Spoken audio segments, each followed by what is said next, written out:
But not least, we've got another proper exam question. How reliable are sources G and H as evidence of morale on the home front during the Second World War?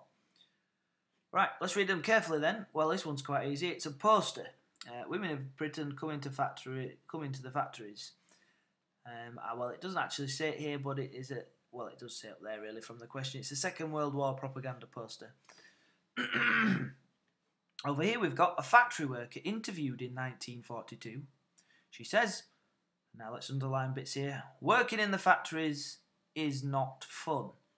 Shut in for hours on end. The noise was terrific. The work was often monotonous. Boredom was our worst enemy. Whereas this one, well, you won't underline necessarily words. It's this lady. She looks heroic. She looks happy. She looks like she's helping to save the country. And she is responsible, you would imagine, this is the imagery here, for sending all these, what look like Lancaster bombers, but they're certainly bomber aircraft, probably off to go and bomb Germany, and teach them a bit of a lesson. So you've got contrasts here, really positive, not so great. Well, let's look at the provenance of the source here. First of all, this is clearly government propaganda, trying to encourage women to come into the factories, and isn't therefore going to be a particularly reliable source of morale on the home front, because this woman looks delighted, but the government are not going to create a poster where women look really miserable, because it's not going to encourage women to come and work in the factories if they do. This is quite interesting, that a factory worker has said this in 1942.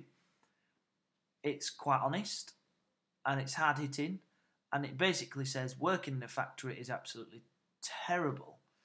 Now, you would guess that this was never released in a newspaper because of censorship, and so on and so forth.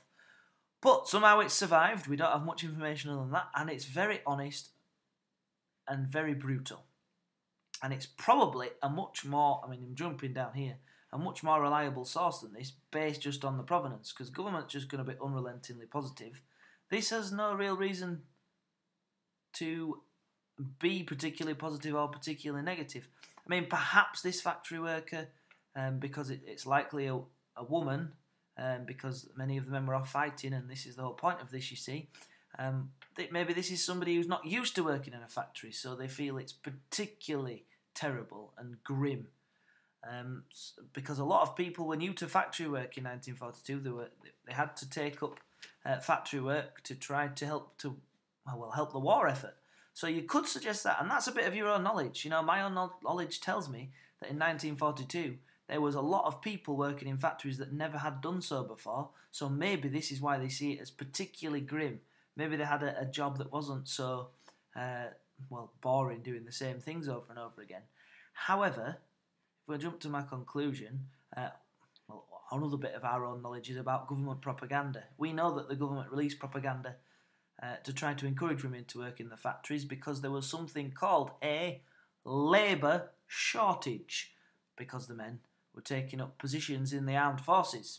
So in a little conclusion at the end, I would say the most reliable source of the two is source G, because source H is unrelentingly positive because it's been released as propaganda to convince people to come to the factories, whereas this is an actual factory worker who is clearly not enjoying her or himself.